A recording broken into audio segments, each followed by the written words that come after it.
Hi everyone, Punchinello here for Skylab Performance Gaming Chairs. Are you sick of your desk chair? Do you have chronic back pain from sitting on a block of wood all day? Then stop what you're doing, go to bit.ly/tforce chairs and check out Skylab Performance Seating. Skylab is a new company offering 4 stylish, premium, comfortable, quality, adjustable, customizable chairs that will blow your mind. That was a lot of adjectives. Behold, the glory of the ergonomic Commander model with its adjustable lumbar pillow. Or perhaps you're more taken with the stylish simplicity of the Method model, equipped with flip-up arms because if you're like me, you hate arms and you just want those things out of the way. Or maybe the AI chair tickles your fancy with its distinctive high back design and headrest. Or finally, the Galaxy XL, augmented with a dual action backrest. I don't really know what that means, but supposedly the chair back can actually flex to your back or something when you sit in it, which sounds amazing. Go to bit.ly/tforce chairs for 15% off. Check out Skylab Performance Seating and use promo code 15tforce for another 15% off. Look for the apply coupon box thingy on the product page. These are limited time offers, so there's no time to waste. Remember, Skylab Performance Seating, bit.ly/tforce chairs. Promo code 15tforce. Do it now! On today's episode of the Trinity Force podcast, we welcome a new host. Some call him a heartless beaver. Some call him the most heartless of beavers. We call him Nathan. He is a Diamond Jungle main, and he is here to drop some serious jungle knowledge. So tighten your seatbelts, jungle enthusiasts, and prepare to learn about things that junglers do and stuff. Yes. Stay tuned.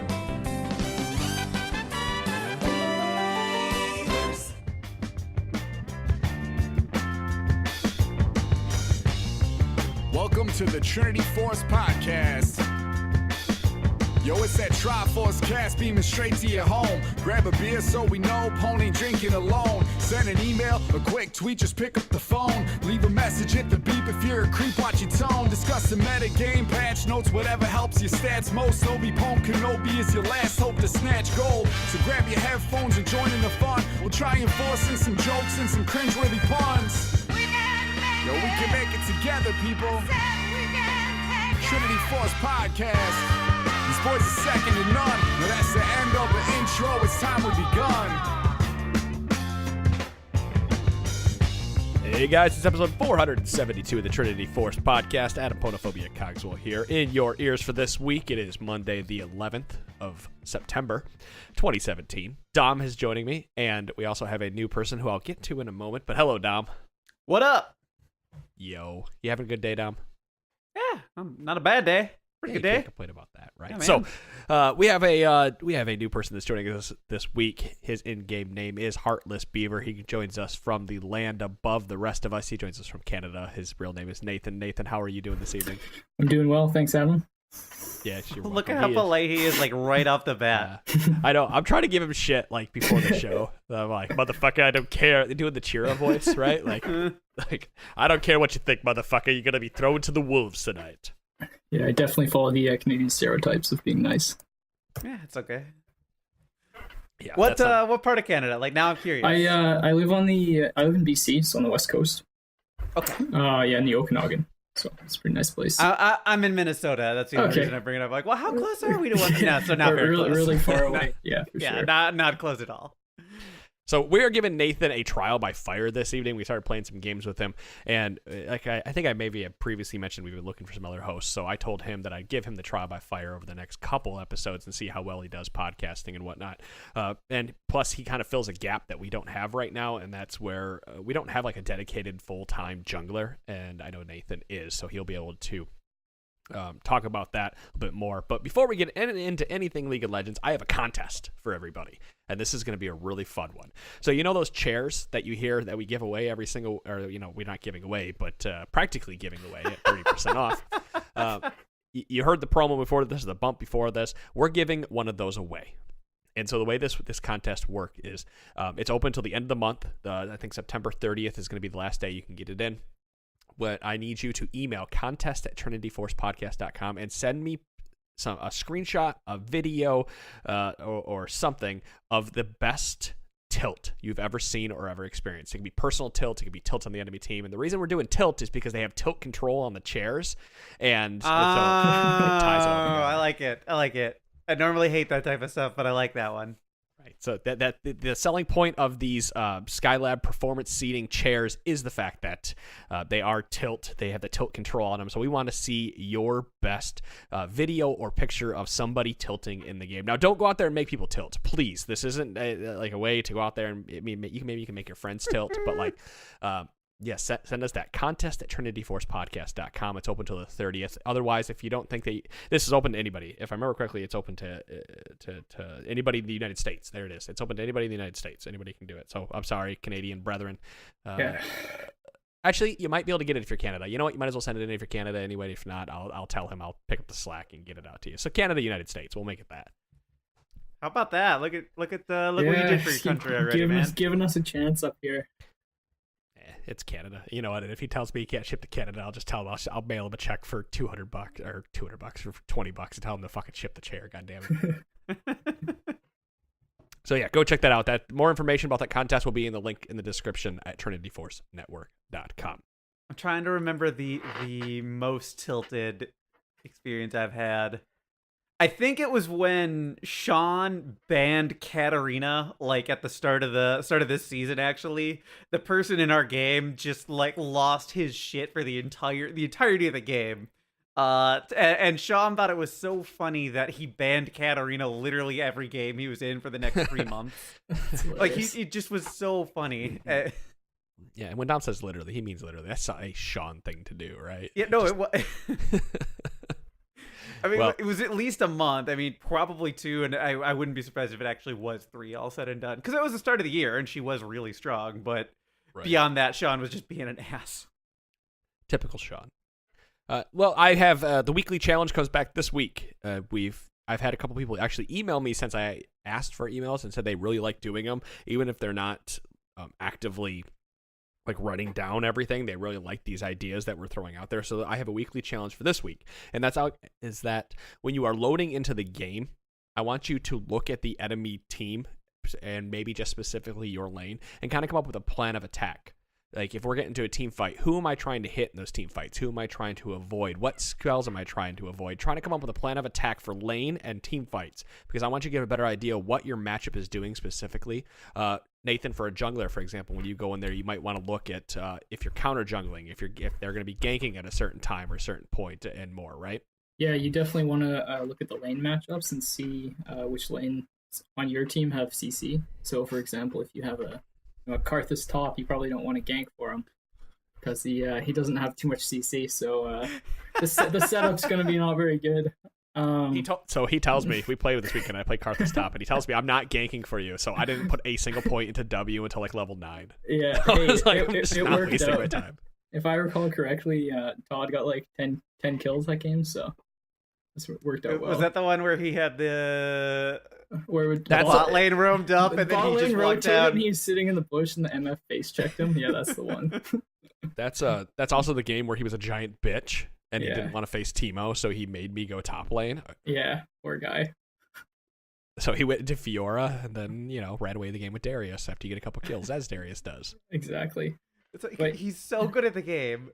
And yet he is so matchup terrified, I guess, when it comes to there are matchups he's like, no, I don't want to do this, I don't want to, guys, somebody swap with me, just get me out of this. There's some matchups he just really, really hates, and I'm like, dude, you're better than most of the players, you really don't need to worry about this. But he runs for the hills. He understands how important it is to not die for sure. So yeah, man, that's why he's good. Well, I'm sure I'm going to apologize on the behalf of your microphone, because you are going off a laptop microphone this week, and maybe another episode of that. So if people are out there in their car going, what the fuck, it's just yeah, man, that's the Canadian microphones. That's all we can afford up here. Gets free health care, can't afford to buy a microphone for himself. Yeah. Can't even have a Take that headset. trade. What's that, sorry? Dear God. He's gonna say something about him being an audiophile. That's why he's got these big headphones on, but he can't afford a good microphone that attaches to it. No, I actually just got new pads on these for the first time in like 5 years. The old ones, I didn't realize how worn down they were until my ears started to hurt after a couple hours playing League. So I Why shelled stick out. with the earbuds? Yeah, it's well worth. They generally are. Hey, now let's talk about some more League of Legends. That's your weekly challenge this week. Get in there, look at your team comp, figure out what you need to do and what your game plan is throughout the game. It'll help you be a better player because you'll have a better understanding of what all the other champions are doing in the game. Now, I want to talk about jungling this week, and Nathan, that's why I said trial by fire. You're in here. You are a D5 jungle main as of right now, and I don't necessarily want to talk about jungle XP to start with. I just kind of want to talk about jungling in general because through some conversations with you, you believe that some of our advice may not necessarily is wrong, but needs to be refined based on our topics of conversation. So I kind of want to open this up open-ended, but maybe you had some ideas of where to start with the jungling discussion or anything we may have said in the past that might come to your mind. Yeah, no, I think you guys generally give good advice, especially about what sort of champions you should be playing. Because, I mean, most of the listeners are probably in lower elo, like silver, gold, bronze, of course. So it's important to play a champion that doesn't have too much mechanical skill so that you have sort of a less error for making mistakes in the game. So if you decide to be a Lee Sin main, which I see all the time when I play like in gold or whatever, you may be able to land that insect 7 out of 10 times, and that's good. That's better than I can do. I can land it like 1 out of 10 times, so I'm lucky. But those 3 times that you're gonna miss, that can cost you the game because maybe you didn't kick the AD carry back into your team, and now they're gonna instantly kill you, and then if it's a Tristana, she's gonna wipe everyone. But if you're playing someone like Maokai, I mean, you're not going to miss his W. You point and click on someone, and they're going to be crowd controlled. So I definitely start with picking a champion that works well in those elos, one that is easier to play, for sure. I like that advice because it goes back. Dom, do you remember season 4 at this point where we had a conversation on Slack one day? Was it? Or no, maybe It was probably G-Chat. It was G-Chat. I was only... Slack wasn't even a thing on T-Force, at least. Right. And I don't remember if it's season 4, maybe season 5. We had a conversation about what was the best jungler at that point in time. What was the best noob-friendly jungler? And you and I came to the decision, or we thought it was Volibear. Conclusion, yeah. Thank you. That it was Volibear based on where the game was at, what Volibear was able to give to you. Obviously, Warwick wasn't reworked at that time, so he doesn't. He'd probably be the one of the better noob junglers at this point. Well, and Warwick, at that point in time, Warwick had the reputation as being the most noob friendly jungler, and you and I, this conversation came up because we were like, Warwick's actually, in his old state, he really wasn't the most noob friendly. Yeah, he was really, really safe in the jungle, but your ganks were really difficult until you hit level 6. And then it was point and click and everything, but you were sort of missing a lot of the point of the early stages of jungling. And that's why we were like, wait, Volibear is probably better at this, still really safe, but... Yeah, I have to agree. I was a Volibear, basically one trick in Season 5. I got up the plat with him. Yeah, he was so powerful. Unfortunately, he's absolutely garbage right now. But that's more a product of the meta jungle. It's not his fault. Yeah, there are just so many champions that do what Volibear does, but better.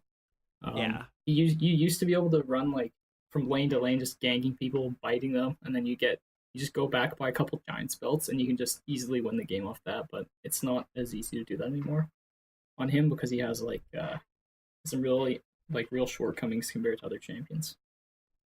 Well, a lot of like you said, there's a lot of other champions out there that do things better. We always go back to Warwick. I think that's kind of the podcast de facto right now because Warwick does. Sean and I were talking yesterday, and we said that Warwick is a better Udyr right now because Warwick basically does everything that Udyr wants to do, where he's clear. He has decent AoE clear by the time he gets Tiamat. You get Tiamat very quickly. You have decent clear before that. Your E is your on-demand stun that also reduces incoming damage, and you have an ultimate at the end of the day, unlike Udyr. So when we're talking about junglers, I really do feel that probably Udyr is one of the better noob-friendly junglers that people should be looking at. You mean Warwick? Yeah. Warwick, yeah. No, if I said Udyr, I meant Warwick. I 100% agree. I think he's a solo queue stomper because I'm terrified of Warwick. I If I didn't have to ban Janna and Tristana, like Janna or Tristana every single game, I'd be banning Warwick. Yeah, I realized about maybe 6 weeks ago how broken he was in solo queue, and I started spamming him, and I got diamond in like a couple weeks. He's so busted. So Yeah, he's real games basically go 3 ways with Warwick. Because early game you just want to be ganking a lot because of the jungle experience stuff. But basically run into lanes, and if you get kills, then you're gonna get gold, and you can hard snowball the game. I'm sure you've seen like Warwick barreling down on you from the river, and you're like, oh, I guess we're dead because he has 700 movement speed at level 4. Or the other way they go is you feed your ass off, which happens sometimes on Warwick, like, and then you fall behind, but you're not useless because you have damage reduction, you can just build full tank, and you have a suppression ultimate. So basically, no matter how the game goes, you have a path that you can go down that leads to a sort of like winning outcome, which is pretty rare for champions. You know, if you decide to play someone like I always use Lee as an example, but even like Xin Zhao or like Master Yi or Nidalee, some of these like other champions like that, they pretty much have one win condition, and that's get a ton of gold, get a ton of kills, and snowball the game, or else you're going to lose. And it's nice for champions to have multiple different paths to go down, and that's like why Warwick is so good in solo queue. And I can't get over just how fun Warwick is. Yeah. Like that's the thing they really nailed. So in addition to being a really good champion, he is fun to play. Yeah, he really is. So I mean, I'm not a jungler. I'm a terrible jungler, and if I get thrown on the ropes, like, I'm just gonna play Warwick because at least I'm gonna have fun while I do it. Yeah, if you've never left base with like 700 or 800 movement speed at like 10 minutes in the game, then you haven't played Warwick. He's should do it. Well, but I do think he's like, they should nerf his range on his W, because even if you like, okay, bot lane, there's always skirmishes early. I'm sure you can attest to that. It's like where most of the first bloods happen. So people are like, they get chunked out and then they can't leave because it's so early into the game, they'll lose experience. So they sit there like behind the wave, 25% health, and then you get to clear your entire jungle at like 600 ms, and it's not really fair. Right. You can gain a pretty large lead just over that. I think that's something we had mentioned the last time that we talked about Warwick, is that the free MS he's receiving throughout the game is just too game impacting, because none of the other junglers are receiving that, specifically for solo queue, where people tend to be out of position, and Warwick can make up for that by just being in the game. Mm-hmm. And he cleans up really well. In it. He cleans up really well in team fights. And he's not like a reset champion like Katarina or like Yi or someone who has to wait for all the CC. Like, you can start the fights, survive them because of your 45% damage reduction, and then kill everyone that's left over at the end. And then you can secure your objectives easier. He gets 45% damage reduction. Yes. And Alistar has to get his ult to get 55. Yeah, man, it's nice and balanced. Right, and that's why that's just now hitting me, like how bad that is. Yeah. That's why we had mentioned that we thought Warwick had the potential to be a top laner at one point. Obviously, the meta never turned around for him. He just ended up being such a great jungler. But with that it was like 30% base damage reduction. We're like, well, maybe he's diving towers or preventing tower dives on him, or whatever it may be. Yeah, he's good. I think you can play him top lane, but they're just sort of like he's not that great. Like 1v1ing probably early before level 3. So he could get abused. But I think there was like a Korean challenger one trick Warwick top, but so it's possible. There's a Korean challenger one trick for everything. Yeah. That's true. It's true. That's the truth. I was looking at Cassiopeia builds to just change just for a moment today, and I don't think the guy's Korean, but I was trying to look up what people are building at Cassiopeia and why, and one guy was building 3 mana items and everybody else wasn't. And I'm like, why the fuck? Why is this recommended as the highest win rate? Well, the number one in the world Cassiopeia with the highest win rate is building 3 mana items, while everybody else is only building 2. So like, the stats are skewed a bit thanks to these challenger one tricks. But I want to talk a little bit more about the jungle, since we did a whole top lane episode a few weeks back, and something that I have been dying to ask a jungler is to give us a better understanding of what the early game is looking like, because there is no defined jungle path anymore, and instead there is a jungle path based on what the enemy jungler is doing or based on what you want to do in the game. So how are you going in and approaching these games, not necessarily as just Warwick, but as any time that you're a jungler? So right now the jungle meta is very much if you have crowd control, you're tanky, and you can clear raptors at level 1, then you're an S tier jungler. Because the best experience path is raptors, red, wolves, blue, and then you're level 3 with like basically 95% towards level 4. So if you gank a lane at level 3, and then you're going to be like lower level than the average, so the jungle XP will like boost you up. So that's the best pathing if you can get away with it. But I mean, in lower elo, you don't often see just top tier junglers. So when you approach a game, you got to think like you got to put yourself in the enemy's shoes. So let's say you're playing against a Shyvana. Like, what does she want to do? Well, she wants to farm because she can't really gank.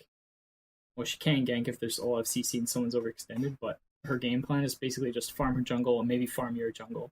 So you want to take advantage of the opportunities that you're going to have to gank, whether that's top mid or bot. That all depends on those matchups that we talked about before. If you're against someone like Nunu, he's a pretty common pick, I think, in lower elo. I haven't played there in a while, so I don't really know. But I'll see you're what I looking can at learn for a it. Mumu, Master Mumu. Yi, Lee Sin, Elise. Master Yi is like just gigantically prevalent anywhere in bronze and silver. Yeah, Master Yi's he's one of my favorite champions, actually.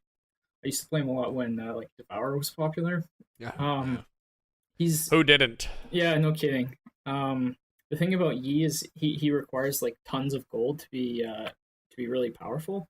But in 1v1s and 2v1s or 2v2s, he's really strong because his Q has such good scaling and he can dodge early abilities, which is where most of the damage comes from.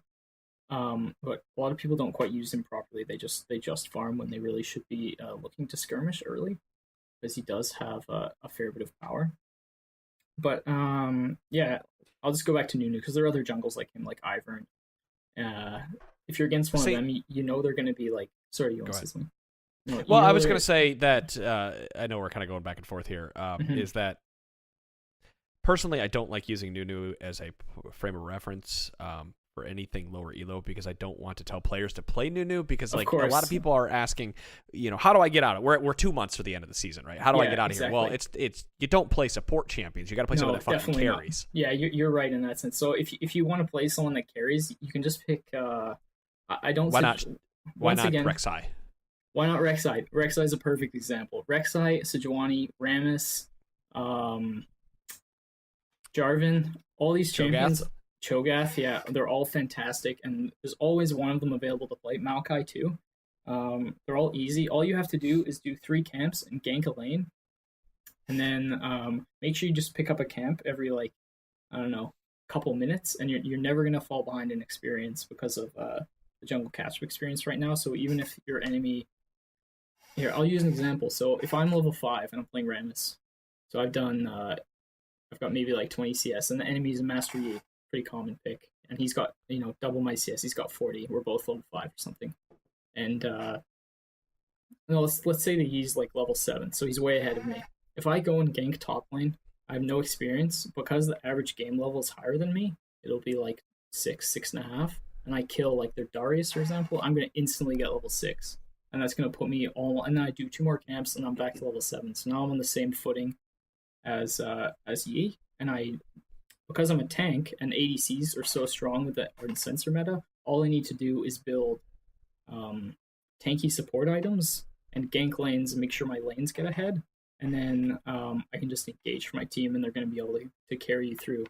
So as far as like hard carrying and lower elo goes, if you're sort of at a plateau, you don't want to be playing champions that have like a high variance per game. So if you're playing Yi, some games you're gonna get fed and carry them. Some games you're gonna get destroyed because there's too much crowd control and you're not good enough with your engage timings. But if you play someone like Rammus or Maokai or Cho'Gath or Rek'Sai, you have such a versatile early game and ganking paths, and good engage, and you build strong tanky items that you're always going to be relevant in every single game you play, and then it's going to lead to a higher average win percentage. And some of those games won't feel as stompy as when you get 30 kills on like a hard carry jungler, but you're still doing just as much, if not more, to carry the game playing those tank champions. I like this. I like this discussion of the catch up XP because I know it's like the Reddit meme of the month right now, where people are bringing up catch up XP, but it's not something that gets talked about all that often. About looking at the game in the way that I can use catch up XP to turn the game in my favor. Most people look at it and go, "I'm level 5, my jungler's level 7, enemy jungler's level 7. I'm fucked." Yeah, so I can take like 5 minutes and explain exactly what it is and why it's relevant.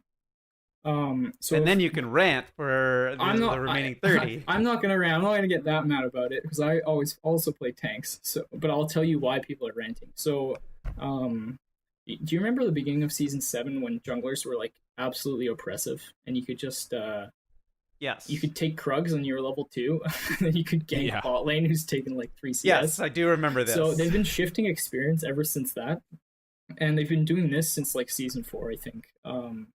They used to have like a full assist goal before 30 minutes, and then they had like build up XP on your camps, so you could just like do blue buff and then gank a bunch and then do a full clear and be like level 5. It's really dumb, but they've been playing with this for years.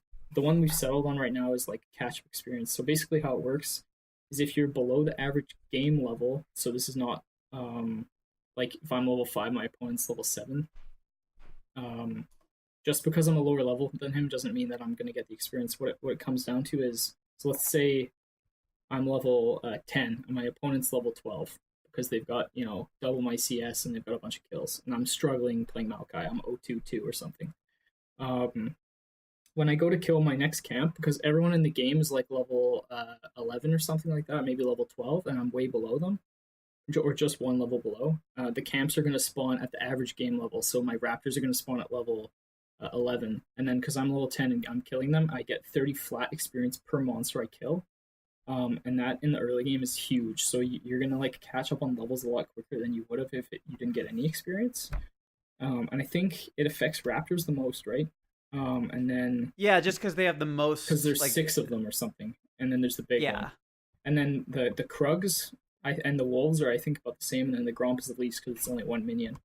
And another note on the Krugs, like, once you kill the first 2, you can just ignore the other 2 because if you don't have AoE, they're going to take way too long for you to clear, and you could just back and get to bot lane like in the same amount of time. So I would suggest skipping them unless you have AoE, because it's only like 60 gold, and the experience is like negligible. And they don't count towards catch up XP because they spawn after. Yeah, that's what I was going to say. Yeah. So like you're not necessarily getting the catch up experience unless you're really really low or something. Exactly. And this works vice versa too. So if you're a jungler above the level, so if you're like a level 13 Lee Sin and the average game level's 11, you're gonna get less experience from your camps. I don't know what the rate is, but it's something like that, 30 flat. So you can't just sit in your jungle anymore and farm experience to gain a lead. You have to be doing other things.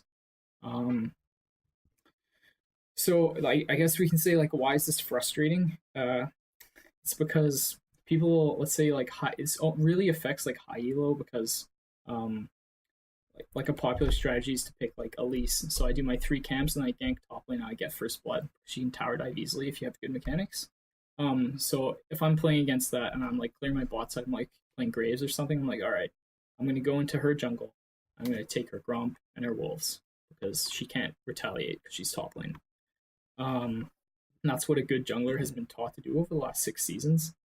But now what happens is Elise is, so now theoretically I should be way ahead of her by maybe like a level or a level and a half because she decided to gank and I prioritized farming. But now what happens is when Elise comes to her respawn camps, they're going to be higher average level than her, so she's going to get that 30 flat XP from them, and then she's going to jump in levels a lot quicker. So it's harder to build a lead just by farming. And this really frustrates. I know like some people are really outspoken, like Tarzan and like Silas and stuff, because they like to play that punishing style where they like hard counter jungle, and make sure the opponent doesn't have anything to farm. Whereas they're saying like people can just be brain dead and play Maokai and run from lane to lane ganking, and then take like 2 camps and be the same level. So that's why I think it's. Sorry to cut you off. I think it's worth noting that Raptors is probably the biggest offender of this because Raptors is giving you the most catch-up experience. So when you say 2 camps, you're generally, I would assume you generally mean Raptors and anything but Krugs. Raptors and like Wolves, and then you could be like within a level or half a level of your opponent, which shouldn't be the case if you're that much better than them, and you're theoretically punishing them for their mistakes. And you can see this too. Like if you look at the top challenger ranks, I'm pretty sure there's no junglers in like the top 20 or something like that. And especially if you look at the end game gold of junglers, like I'm sure you've seen this before, Dom. Like supports are pretty close half the time in games. That's a recent problem. Yeah. But yeah. Part of that's ancient coin, and part of that's just like Ardent Center being so important that a lot of supports are running gold gen runes again. Yeah, so that makes sense. So, it is a problem, but it's there are other things feeding into that problem, and not necessarily the jungle itself. Yeah. So one of the reasons that it's so important is right now everyone knows it's tank meta in the jungle, and in previous seasons, like tanks, they were still viable in the jungle, but they had a serious weakness, and that's if they're invaded, or if the enemy can get like a lead through lanes or something, the tanks are gonna fall behind, and then they can get counter jungled, and they're gonna be like 2 levels below, and then you're just gonna die over and over again, and then you're just gonna lose the game because the opponent can snowball off your weak early game. But now, because tanks can just go to lanes and use their CC to gank, and then return to their jungle under leveled and catch up on experience, they're not punished as much for their early games. So that combined with the fact that its tank items are so strong right now, like they're so cheap and they provide so much utility. Like Locket costs like 2,300, doesn't it? 2,400. I should know that. Yeah, I think it's know 2,300, but you can just get so many tank stats for such a low price compared to 22. It's even cheaper than I thought. Compared to like champions like Hecarim, who's a bruiser, but he has to rush Triforce to be useful. That's like 3,000 gold. I could have a Cinderhulk and like a Bramble Vest, a Ninja Tabby by that point. Like there's no way he's gonna touch me. And this combined with the fact that 80 carries are like so strong, they're basically solo laners now, the amount of levels they can get. If you're building those warrior sort of like aggressive junglers, you need a lot of gold, and the 80 carries are just going to be able to like 2 or 3 shot you if they're strong. Whereas when you're using those tank items, you're pretty much always useful because you're at least providing, shields to your team, or even just soaking up damage is a good enough effect in itself. That's basically the gist of Jungle XP. I go back and forth. I go back and forth thinking about that because on the one hand, I can see why like junglers would be really frustrated with that, especially if you have the aggressive counter jungling style. On the other hand, like there are for everybody else in the game, it can be really frustrating to like have people fall behind and like that just throw you so totally out of the game and everything. And like I get it, that's a really, really good play by the person on the other team, but Riot's like not necessarily looking at rewarding good play in that regard, and they tend to look at like broader issues. I'm not trying to endorse like, hey, like make everybody feel good about everything. I'm just sort of trying to look at it from their design standpoint. And I know there's a lot more to it than how I just broke it down, but yeah, I don't pretend to have the answer to it. But I think it definitely makes less of an impact at low elo, because a lot of junglers that are in silver and bronze don't even understand the core mechanics to even punish possible plays. So if I'm playing Elise and I do that 3-camp gank top, like a lot of junglers won't even know to go to my bot side because it's safe. They're like, oh, they're scared of my jungle. They're just gonna stay in their jungle and farm, and that's where you're gonna fall behind because the other person's just gonna be able to walk all over you. So and I think that's the key point there is a lot of lower MMR players kind of just want to stay in their own jungle. They think it's like, okay, this is my lane, quote unquote. I'm just going to keep taking these camps over and over until I feel comfortable leaving and then actually doing something about it. And you really have to take a different attitude when you're playing the jungle. Your attitude has to be like bloodthirsty in some respects. Yeah, you absolutely have to be bloodthirsty. Like another problem that low elo junglers do, and I'm gonna also blame laners for this. So let's say I do I'm playing like whatever Elise. I'll just keep using Elise. So I do my blue, I do my wolves, and then I do my red, and now I gank top lane and we kill the enemy Darius. And I have like a Malphite on my team or something. I'm gonna stay in that lane. I'm gonna kill all his minions and shove them into the tower. I don't care who got the kill. And a lot of laners will be like, no, get away from my farm, get away from it. They'll spam ping you back. Just ignore them if you're a jungler and shove the wave in, because your top laner doesn't understand that when you shove that wave in, the opponent is losing that gold and experience if they don't have teleport. And if they do have teleport, they burn their teleport, and now you have an advantage in your top lane.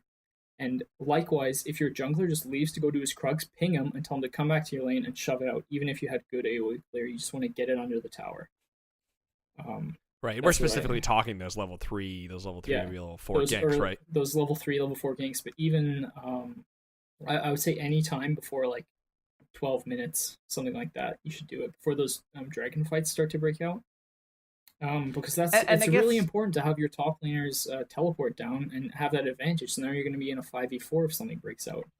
So I'm gonna throw this, like, try to throw this in terms other junglers might understand. Like, think of it as like counter jungling the enemy camps and everything. Like, what you're doing right now is denying resources and experience from that lane and everything, just like you would be trying to do to your opponent in your specific lane and everything. And if you take it from that attitude, like, hopefully it makes a little bit more sense as to like why it's so important. Yeah, I have to agree. And then when laner, especially early game, like more so than the gold, the experience is so valuable because your the base stats on your abilities are a lot higher than any items you can afford early. So if that means the difference between my top laner hitting level 6 half a level before the enemy top laner, that's going to be like basically a free kill for the level 6 top laner. So it does a lot more than just the sort of like short-sighted, like, oh, I need this 100 gold, or I should put this 100 gold onto my top laner. It's like, no, he's going to get ahead in experience, and then he'll get ahead even more in XP. Basically, it's like a snowball mechanic. Well, you got to keep an open mind. If you saw the Challenger in 3 Minutes series, or if you've watched any of those videos, they're actually really, really good videos that help you have a better understanding of why some Challenger players do certain things. And the video I saw today was Echo in 3 Minutes, and he talked about like the first 5 minutes of the game where you're actually pushing the first wave as hard and fast as you can, and then you're running and you're going to go ward the enemy jungle. And then you're going to walk back to the lane, you're going to push the second wave, and then you're going to go help your jungler, who is now invading because they have vision, kill the enemy jungler. Because as a mid laner, you walked over there and helped them do that. And these are the type of things where like your jungler is going to be, hopefully, is going to have an understanding of why you're doing that. Or you can even explain it to him before. Because like you said, you basically do want to sit in the enemy jungle. If you watch a lot of the pro games, they're always trying to deny each other halves of their maps when they can. Yeah, I agree. As a jungler, tracking the enemy jungler is everything. So you know how to counter gank them, you know how to make rotations based on the movement, and you can warn your laners to keep them safe. Especially when you get higher up in the ranks, junglers know how to abuse that vision. And I think those are my mid beats, right? Is that the guy? It might be. Yeah, I actually didn't know. I don't remember he's that. A good player. Yeah. Yeah, it's pretty important to have vision. Like I said, if you know what the enemy jungler is going to do, then it's going to make your life a lot easier, because you can warn your team, you can make shot calls, and then you can take advantage of their mistakes or even just their positioning. Especially in low elo, like honestly, like even in diamond, if you can see someone in their jungle, they're so predictable in what they're going to do. So if the Echo has just warded their blue buff and you see that it's gone, and you know they started bot side, they're probably in the river taking the Skull Crab or waiting to gank your top lane.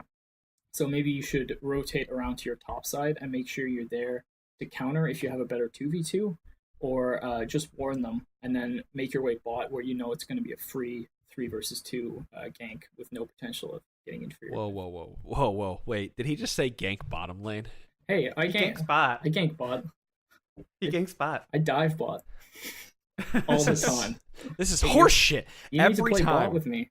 Motherfucker. No, I'm going to play bot with you, and you're not going to fucking gank, is what's going to happen. No, he ganks bot. You're going to be like, bot. Oh, well, I'm going to go sit in the enemy jungle now, and we'll take dragon later. Good luck, bottom lane. He ganks bot, and then I call for dragon. He's like, oh yeah, this is a really good idea. Yeah, let's do that. Yeah, I usually don't prioritize dragon as much, so I'm it's like, just a personal dragon thing. always. Yeah, it's good, especially that ocean drake at like 6 minutes. When your Karthus top, and it's really helpful to have it. Yeah, absolutely. Then you don't need ganks. No, I didn't need any fucking ganks. I took care of myself. I gotta kill Against every the- gank. You know, goddamn. honestly though, who was I playing? I was on Sejuani, I think. Yeah. Like, if I would have come top, that team already had 2 kills. He would have killed us both. What? Most I killed him likely. every time he got a gank. I don't even I want to don't hear know. it. But I mean, because of me ganking mid like 2 or 3 times, even though Karma was behind, it allowed Todd to just like take over the game by himself. Yeah. So I mean, that's another thing. Like, you have to prioritize when you're a jungler. And this happens all the time. So if your bot lane is like, if they're losing, you know, they've died twice with no ganks, or maybe even one, you know, don't go there unless you know you're gonna get a double kill, because what you should be doing is prioritizing the other side of the map, getting your mid and your top laner ahead, so that all 3 of you can be strong, and then you can take on the enemy bot lane, or vice versa. Like, if your top lane's feeding, don't go and gank them because they're weak, the enemy's strong, and he could probably like 1v2 you. Especially And like, I think that's oh, sorry, go for it. I think that's something a lot of laners really struggle to deal with. I think most top, mid, and probably 80 carries have it in their head that they're going to be the one that carries the game. And so when they start to fall behind on an individual level, it's like they get really frustrated and they want the help because they want to get themselves back into the game. And that's really not the most efficient or even economical use of the jungler's time in most cases. Yeah, exactly. They should be using their time to give an advantage to other people who are in a position to carry the game. And then you should do, like, if you're in one of those losing lanes, I've been there. I'm a terrible bot laner, like 80 carry. I almost always lose a lane. But I usually just pick Sivir, and I know I'm not going to get ganks.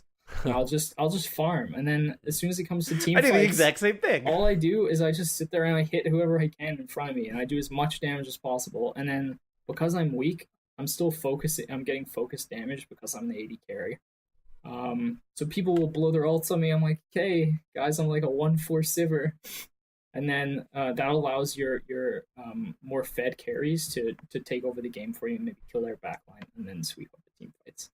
Like, you don't need to carry every single. There's multiple ways to carry games. There's like hard carrying, and then there's like carrying because you made good decisions. And I think a lot of people don't think about the latter when they're playing. Carrying because you made yourself the target of opportunity. Exactly. And then important shit was on cooldown. Yeah, so what if you have like a 7-0 Zed mid lane, and then their Syndra decides to ult you, and you're the 80 carry, you're like a 0-3 Vayne. It's like, that's good for your team, because you aren't going to deal nearly as much damage as your fed carry, and they misprioritized, and now you're probably going to win as a result of that. So Welcome to playing 80 carry earlier this season when it was the Yeah, man. ADC in 2017 Yeah, it was- Lul, yeah. where all I was good for was an Ashe ultimate or a Varus ultimate, and then I died. Yeah, yeah, no kidding. Why do you think I was just... I won Why those do you think games, you and I got play my win Karthus rate mid? up. No, yeah. Yeah, right. Then why do you think I pick Karthus mid now? Because I just Yeah. die, and then I press R. Yeah, it was bad for a time, but yeah, Ardent Sensors completely changed that. Obviously, I don't know if we're gonna get to talk about that today, but I think we're going to wait to talk about Ardent Sensor because there's supposed to be a change coming to Yeah. Ardent Sensor. I don't think it's in this patch. I think it's next patch, right? Because what's this next one? 718 is we're on? Yeah. Right, yeah. Ardent Sensor is being changed to 719. So the conversation, everybody understands that Ardent Sensor is warping the meta and why. It's at least I would think everybody understands why Ardent Sensor is warping the meta. yeah, And they so should do by now. Yeah. We don't need to touch on You it. would think, but then I look at pick rates for champs in silver, and it ends up surprising me. That's because Yeah. that goes back The to pro- exactly what Nathan just talked about, where if it's a good thing when that Syndra blows that ult on you, the 0 and 3 Vayne, right? That's fucking phenomenal, but it doesn't feel good from the player standpoint. So that's the same thing goes to support or any other carry Master Yi. They're picking carries because it feels good to carry the game through the role that you're in. And if you're doing that passively, most players aren't selfless enough to understand why they are carrying the game. Exactly. Yeah, I agree. Like, I don't know how many times I've seen Threshes carry games because they just roam around with their Moby boots, put up 3 wards in the enemy side jungle, and then I can do just whatever the hell I want as a jungler because I know where everyone is on the map. And then I can make calls and make rotations, like we get an early Baron, or they hit clutch hooks, and you can't say that guy didn't carry the game just because he doesn't have, 40 kills and full build. Like, there are multiple ways to carry a game, and I think it's important to understand in each individual game how you can make decisions to approach that in sort of the best way possible. Well said. Well said. Well, I think that's My voice cracks. We got a jungle listener question. Do we? We have one. Oh, but we Want me can't to read it? skip over the other two to get to it, Dom. I know we can't. We're in a conundrum. What do we do? Read it. Go for it. So Asher writes in, I love Ivern and played him a bunch early in the season, but he's felt unplayable after the nerf about 2 months ago. When I play him, I feel useless. There are just too many beefy tanks out of the jungle and top.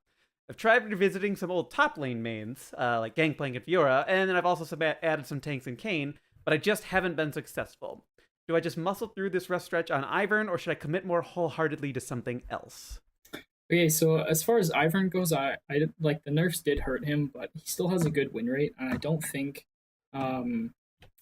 his struggles are because of him particularly. It's because of the jungle meta as a whole. So he thrives on putting the enemy jungler behind by stealing their camps and just causing hell for them, and then walking into lanes and ganking. So I think if you want to keep playing Ivern, what I'd highly suggest is don't prioritize counter jungling as much because it's not as efficient as it used to be. Just make sure you're walking into lanes and getting those roots off, pulling out Daisy, making tower dives happen to get your laners ahead. Because in the end of the day, you're basically a support, and that's the way he should be played now. And you won't have to worry about falling behind because of the catch-up experience we talked about earlier. And your clears are quick anyways. What was the other champion you said? Oh. It was really about Ivern. He was wondering, should he play him or should he like focus more wholeheartedly on someone else? I mean, if you love Ivern, I would say stick with him. But if you're really struggling, then I would say pick up one of those champions that we mentioned earlier. So like Sejuani, Rek'Sai, Cho'Gath, Rammus, they're all super easy to play. And as long as you can learn how to gank properly and take advantage of all those silver or bronze laners, like overextending, which they always do. You can just run from lane to lane and get tons of kills, and they don't necessarily have to be just for your laners. You can take them too and use those use that gold to buy an early tier 2 boots, and then you run bot lane or whatever. So that's what I would suggest. And you mentioned Kayn too. I don't think Kayn's a tank jungler. He's definitely a bruiser, and he has pretty good mid game, I would say. Like when he gets his warrior, he's quite strong, and then maybe for another 6 or 7 minutes while he's getting his next item. But any kind of character that builds Black Cleaver typically starts to fall off, and you don't have nearly as much utility as a champion that goes full tank and is still has a similar goal to you. So Sedge or Rammus or Jarvan or someone like that. You're not going to have nearly the utility, and since bronze and silver games go so long because people always make mistakes, it's really important to have a character that scales well into the late game so that you're always going to be relevant in those 5v5 ARAM team fights. So I would probably suggest staying away from Kayn for the end of the season, just because he's a bit more like feast or famine in the early game. So have you heard about that new Dr. Mundo jungle thing that's been going out with Russian Phantom Dancer? No, I haven't. You have to explain it to me. I mean, that's pretty much the gist of it. It's Cinderhulk Phantom Dancer Jungle Mundo. He, according to everything I read, he has the fastest clear out of any of the junglers right now through his W and E, because E's got E's got auto attack reset and doing percentage of life damage, and W's a nice AOE. But yeah, and he's got really, really, really good ganks at level 2 or 3 whenever you decide you want to take Cleaver, right? You could double buff or you could double camp into 2 and then go to gank with Cleaver. But yeah, it's Cinderhulk Phantom Dancer Rush, because no one can duel Mundo ever when once he has that Phantom Dancer and he has Red Smite. You're not dueling Mundo, and he's walking through the jungle and just doing what Mundo pleases. Yeah, no, that seems good as long as you can get ahead. I wonder how, if you're a lot behind and you're trying to build a Phantom Dancer's second item, it might be a bit of a struggle. Sure. If you're and you don't necessarily have to do the Phantom Dancer second item on him because he's Mundo. But if you're ahead, though, I don't see why it wouldn't be good. Mundo's a powerful champion, and that slow is absolutely crippling. And once be a good conversation for us to have someday, just items that you should buy because you're ahead, and items that you either need to stay away from if you're behind, or items that you should be looking at instead because you're behind. I don't know that we've ever done. And I could talk to that on even top laners. For example, if you're like certain matchups, if you're playing Darius, which is a popular low elo pick, into like an Aurelia, you don't need to build Black Cleaver first item. In fact, if you build a Warden's Mail, she'll never be able to kill you for the rest of the lane phase. Because it's early Warden's Mail is one of my favorite items. Yeah, like man. I love getting that early because it screws with so many people. It screws with so many people. Probably the junglers too, because a lot of them rely on their auto attacks early. But I mean, there's no way Aurelia can touch you. And the same thing, I know you guys talked about Executioner's Culling last week. There's a lot of other items like that too. Like Bramble Vest is now in the game. So if you're playing top and or even jungle, this is one of my favorite things to do because I play a lot of tanks right now because they're powerful. If the enemy AD carry is either a Twitch or a Lucian or one of those like Blade of the Rune King rushers, I just build my Cinderhulk and then I just rush Thornmail, straight up Thornmail, because when I jump on them, there's going to be no way they can kill me. But if I wanted armor and I was not against the Blade of the Rune King, I would not go for the Thornmail. I'd go for like a random Omen, or it depends on the game. But yeah, it's important to be able to be flexible with your builds and know like when to build which items. I think another good one that recently came out is that one that reduces like 20%. What's it called? The magic resist one? What? Abyssal Mask? Abyssal Mask? Abyssal Mask. Is that the one that reduces like when they hit you with multiple spells like Cassia? Oh no, no. That's Adaptive Helm, and Adaptive Helm is trash. Yeah. It is trash, but it does have like really like niche uses. So if you're against a Fiddlesticks, which is pretty uncommon, but it's just a lot of people wouldn't even think to build that because they'd be like, "Oh, Fiddlesticks, I need MR. Let's get Spirit Visage." But like maybe I should build Adaptive Helm. See, the last time I heard, damage. and I know he got a slight buff on it, was that Adaptive Helm didn't reduce damage more than Spirit Visage did. I think it was something like Syndra, for example. You'd have to be hit by 6 or 7 of her balls for it to reduce more damage than what Spirit Visage was reducing. Yeah, I think that was because you were reading a bunch of Freaks tweets, right? He was calculating specifically for Gragas, and as a result of that, he's accounting for Gragas's heal, which is going to benefit from Spirit Visage. Yeah. So, like, it's still an important, analysis, but that there was one key thing that I think a lot of people overlooked when they jumped all over Adaptive Helm. I still think the Spirit Visage ends up being the better item. It is, and I mean, Gargoyle's Stoneplate is another good example of a great that item. item's just busted, right? Because it's so good. Yeah, that item's just busted. You can, I mean, it gives you a lot of times you come to a point in a game where you're on if you're on a tank, you've got an armor item and you got an MR item, and you're like, okay, what do I build next? And the enemy team has just got crazy mixed damage, and you have no idea what to build. Just build a Gargoyle Stoneplate, and you don't have to worry about that. I'm eating a lot of crow on that one. I didn't think it was going to be a very good item, and I am very wrong. Yeah, How'd you cook your crow? Huh? How'd you cook the crow? Raw, man. That's the only way to do it. If we're going to eat the crow. Feathers and all, man. I can see it, Dom. I can see you just tearing into it like a Smeagol. But cool. I mean, we answered that listener question, and I'm just gonna kind of leave it at that. I think we went through a lot of information in this episode, and there's a lot to unpack. Right, unpack. I was gonna say digest, but unpack as well, too. Yeah, feel free. The worst to, part is that's only surface scratching there. Like, there's so much more to the jungle. Yeah, we could have like a full episode on like each of those topics, like ganking or how to like use red buff early game, or matchups in the jungle, looking into like laning matchups, all sorts of stuff like that. Can like go into pretty like great depth about them. And I'd suggest if you want to like learn any more about it, you can always check out like YouTube streams of like high elo junglers. There'll always be enough information there as well. I absolutely always watch YouTube videos, right? Like go and find Foxdrop. He puts out a lot of information. Yeah, I love him for sure. He's just the first jungler that came to my head. I know Stonewall used to do him, but I think he had an issue. I'm kind of stuck back in like season 2, right, with all the junglers. My point being here is absolutely go watch those.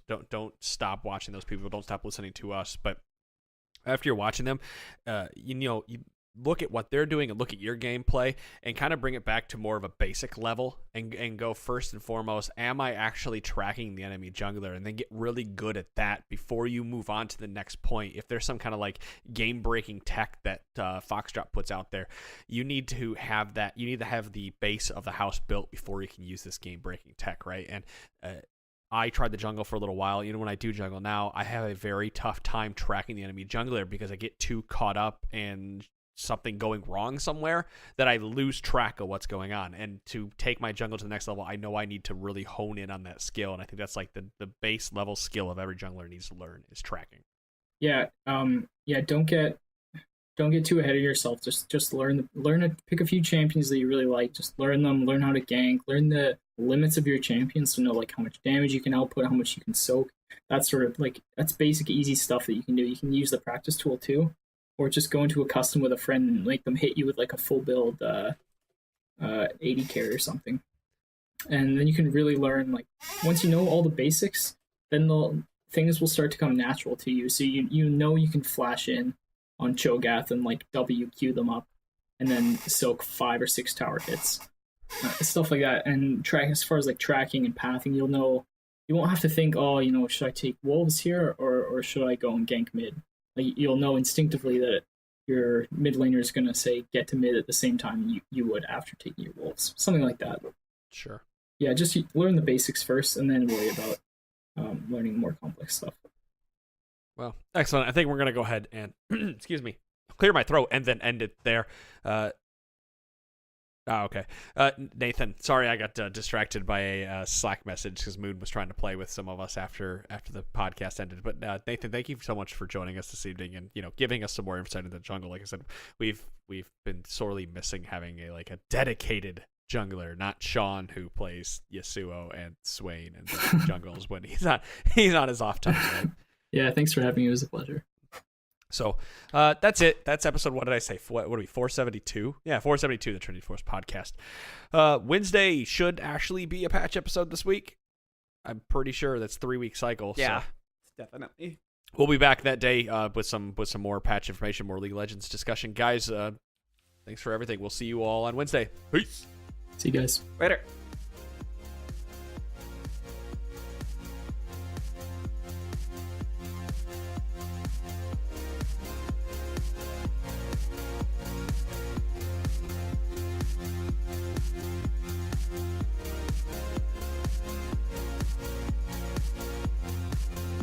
Thanks for listening to our product and being a member of the Trinity Force Network community.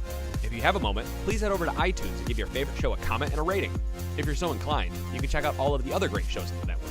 We've got a wide variety of content from League of Legends to general gaming and role-playing podcasts. If you'd like to follow us on social media, we can be found at Twitter, Facebook, and Reddit under T-Force Network. We've also got a Patreon under that name where you can support your favorite shows with a small donation each month. Thanks again for listening, and we hope you continue to enjoy all of our podcasts, videos, and the community that we provided.